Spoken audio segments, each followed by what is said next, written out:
Shalom à toi, bienvenue encore dans notre petit rendez-vous de partage. Je suis Sarah, je suis pasteur de l'église House of Blessing en Autriche et je viens partager avec toi rapidement un petit message, quelque chose que le Seigneur m'a mis à cœur.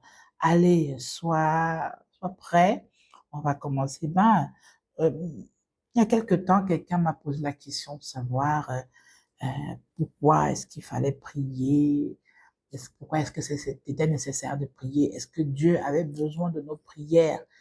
Bon, je pense que la personne, c'est une question légitime, hein, c'est bien de se la poser.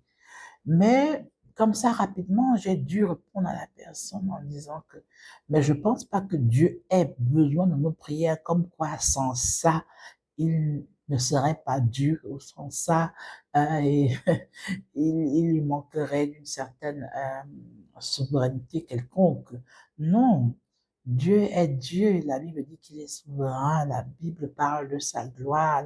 La Bible parle de sa majesté. La Bible parle de toutes ses qualités par excellence. La prière, c'est le moyen de communication. La Bible parle de la prière aussi comme une arme que nous avons pour combattre nos combats spirituels, parce que nous ne combattons pas contre la chair et le sang, mais contre les principautés qui agissent dans le monde invisible. Alors nous avons besoin aussi de la prière comme une arme. Mais ici, dans ce sens, je veux parler de la prière comme le moyen de communication que moi j'ai, je parlerai de moi Sarah, que moi j'ai pour communiquer avec Dieu. En fait, la prière que moi je prie parce que je communique, je veux communiquer avec Dieu, je veux échanger avec lui, je veux lui apporter mes doléances, je veux aussi écouter de lui. C'est ça la prière, c'est un échange. Attention, je veux euh, qu'on quitte un peu le panel de la prière dans le sens religieux, dans la prière à répétition. La Bible nous met aussi en garde, dit ce peuple me loue des lèvres.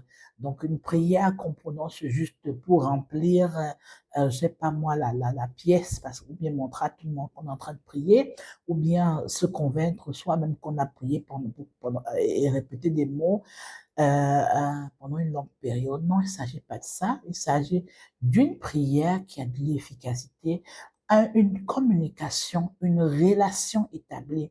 Ça, là, c'est vraiment, comme j'ai dit, une communication avec quelqu'un. Je parle avec Dieu comme si je parle avec toi, comme quand je parle avec un ami très proche, ainsi de suite. Je communique. Et moi, en tant qu'être humain, j'en ai besoin parce que Dieu est esprit. Nous ne voyons pas Dieu en chair et os. C'est vrai, nous avons été faits à son image. Oui, mais c'est justement aussi la raison pour laquelle nous avons besoin d'être en communication avec lui. Et je peux que communiquer avec lui par le moyen de l'esprit. Donc ça veut dire que ces paroles que je prononce euh, dans la prière sont des moyens. C'est le moyen, voilà, c'est le moyen, la prière, c'est le moyen de parler avec lui. Ici, quand je regarde dans 1 Thessaloniciens, à son 5e chapitre, verset 17, on dit prier sans cesse.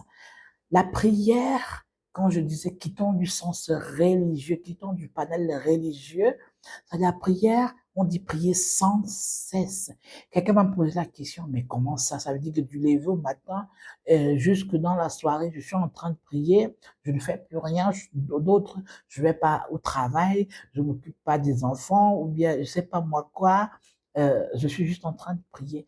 Il n'est pas question de cela. Il est question naturellement d'avoir des moments spéciaux ou que je dédie à Dieu, c'est-à-dire qu'un moment de prière, un moment de prière spécial que je dis, bon, ben, je vais prier peut-être à 6 heures du matin avant que tout le monde ne se lève, ou je vais prier à, je sais pas moi, à 8 heures, 9 heures, peu importe quand je me lève. communiquer avec Dieu, lui confier ma journée.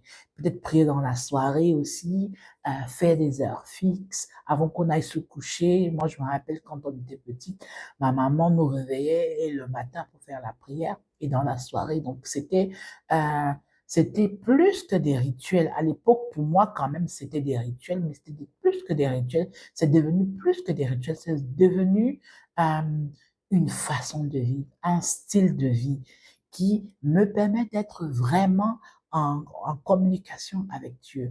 Mais aussi, en dehors de ces heures fixées, je suis en communication avec Dieu toute la journée. Je prie et je prie pendant que je suis au travail. Voilà, moi, je suis de profession, je suis diplômée en pédagogie sociale. Donc, ça veut dire que quand je travaille avec mes clients, je peux être en prière. La Bible me propose plusieurs moyens d'être dans la prière et d'être en communion avec Dieu. Et dans le verset 18 à 1 Thessaloniciens, verset 17-18, on dit « Rendez grâce en toutes choses, car c'est à votre égard la volonté de Dieu en Jésus-Christ. » Rendez grâce à Dieu dans toutes choses. Parfois, je me rends compte que je suis en train de rendre grâce à Dieu pour mon travail. Quelqu'un me dirait, mais ben voilà, le travail, c'est difficile. Comment est-ce que je devrais rendre grâce à Dieu? Mais parce que je me rends compte que, mais Seigneur, Dieu merci, je peux travailler. Combien de personnes sont au chômage et aimeraient avoir même un petit travail? Donc, je reconnais dans toutes mes activités la main de Dieu et je lui rends grâce. Donc, il m'arrive même parfois de rendre grâce quand je me rends compte que j'ai peu de la tendance à être fatiguée parce que voilà, j'aimerais bien être à la maison, mais là, je dois travailler. Je dois rendre grâce à Dieu. Seigneur, merci pour ce travail que j'ai. Et c'est comme ça que soit au niveau des travaux de la maison, ne pas se plaindre s'il faut faire la vaisselle, mais rends grâce à Dieu, tu as deux mains et tu peux faire ta vaisselle. Il y en a qui n'ont même pas la possibilité. Donc, il y a beaucoup de choses. Comment est-ce qu'on peut être tout en communion avec le Seigneur? Et donc, c'est pour moi, c'est ça se prier. Prier sans cesse. Pour moi, c'est ça l'importance de prier. Je veux, moi, en tant que un être humain, être en communion avec mon Seigneur. Donc, je pense que c'est une invitation aussi pour toi à peut-être à confier à Dieu tes moments de prière si tu ne les as pas encore. Peut-être à renouveler, c'est prendre une décision tout de suite, renouveler, dire Seigneur, je vois que ma vie de prière, elle est vraiment tombée à l'eau. Je veux renouveler des moments de prière. Je veux avoir pas seulement une journée pleine d'activités, mais te consacrer à toi des moments particuliers, des moments d'échange. Je pense que ça aussi, c'est peut-être une invitation à partir de ce message. Allez, sois béni et on se voit, on s'écoute peut-être aussi la prochaine fois. Et je vais prier pour toi, tu connais déjà, à la fin, reste connecté. Shalom. Père éternel, je te rends grâce pour mon frère, ma sœur, qui prie avec moi en cet instant. Je te rends grâce pour sa vie de prière qui va être reboostée en cet instant. Je te rends grâce, Seigneur, de ce que tu vas nous fortifier tous à reprendre un envol vraiment propulsé par le Saint-Esprit, un envol dans la prière, une prière qui est sans cesse, comme nous avons écouté et lu dans le livre de Thessaloniciens, que ça te fait plaisir que nous soyons au Père éternel dans la prière sans cesse, que nous prions à la maison, que nous prions quand nous sommes au travail, que nous prions quand nous sommes occupés, même avec les enfants ou bien la famille. Nous pouvons t'appeler, nous pouvons te rendre grâce dans nos cœurs. Je prie que tu galvanises encore la vie de prière de mon frère et de ma sœur. Je te rends grâce, je bénis ton nom, Seigneur. Merci, merci, merci pour Jésus, merci pour le Saint-Esprit. À toi soit rendue toute la gloire, Dieu Tout-Puissant. C'est en ton nom précieux, Seigneur Jésus-Christ, que nous avons prié. Amen. Sois béni, shalom.